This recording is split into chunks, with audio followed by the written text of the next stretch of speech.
Welcome back to Accounting 401 U.S. Taxation. You may have noticed that the lesson assignments seem to jump around the chapters while skipping several important topics. For Lesson 3, we will cover all of the topics disclosed on pages 18 to 25 of the textbook, from pensions to educator expenses. I will be securing a second or an updated version of either the text or of the assignments for you this week, because we have just a little bit of confusion creeping in. Before that gets out of control, I'd like to make it real certain for you. Okay, so we begin with our Lesson 3 section on pension income. It's brief and doesn't explain very much. Sorry. Pensions are either taxable or non-taxable. Usually that'll be indicated by the source of the pension. Pensions, of course, are incomes that come after one has worked for a entity for a period of time.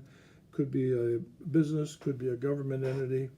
At any rate, this section is a little bit cryptic. The rental and royalty incomes are treated at greater length following this. Here we see a list of taxable items and a list of non-taxable items.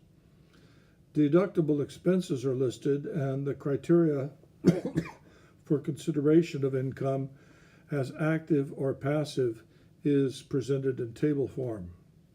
Active income means that you actually worked for it.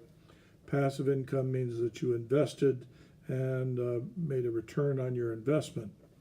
Those are taxed enough differently that we need to determine whether income is active or passive. Additionally, a special rule is listed that permits the landlord, a small landlord, to deduct a portion of rental losses from ordinary income. The maximum is up to $25,000 of ordinary income, which could be a real tax savings. The next page displays Schedule E of the Form 1040, which is the form used to report rental income and losses. We'll take a look at that in class. It is similar to the other schedules A, B, C, and D that are also used to supplement the Form 1040 tax return by the IRS. Page 20 then begins with tax on Social Security benefits. The formula for this is complex and does not really explain very much. Again, sorry. Social Security benefits are generally taxable before age 65 and not so afterwards. But again, there are multiple possibilities here, and the tax code, while it does cover them all, the textbook doesn't prepare you for all of it. The next section covers 10 income items, including the following: life insurance payments, lottery winnings. Yes, you win the lottery, you pay a lot of taxes. Scholarship awards. We will examine the entire list in class. There are, I believe, 10 items altogether on it. The next section lists non-taxable other items.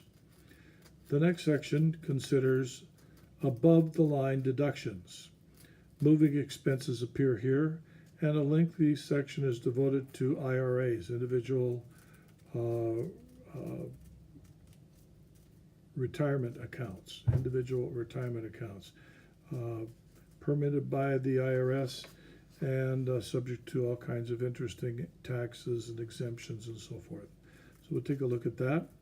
A list of items follows, including penalties for early withdrawal of savings, alimony, self-employment taxes, interest on educational loans, jury duty, health savings accounts, and education expenses. Jury duty, I think they're referring to any in lieu or income payments provided during jury duty, how those are taxed.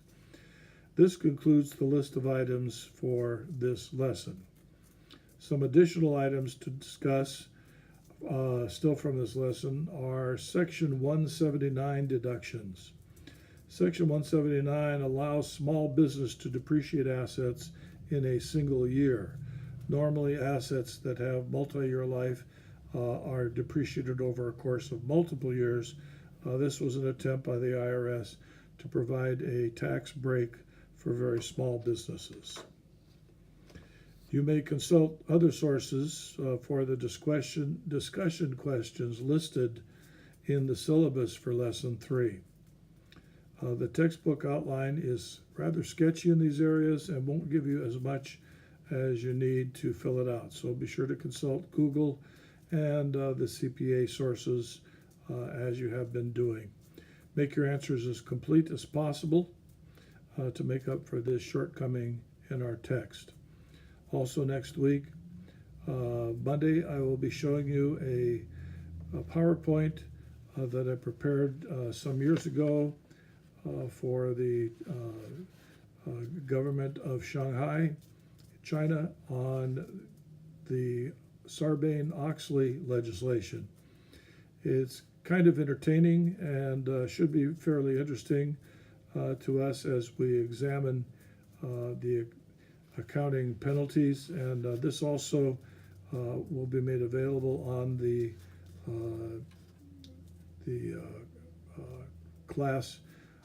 accounting class on proper performance of behavior, the code of conduct. So we'll include it in that as well.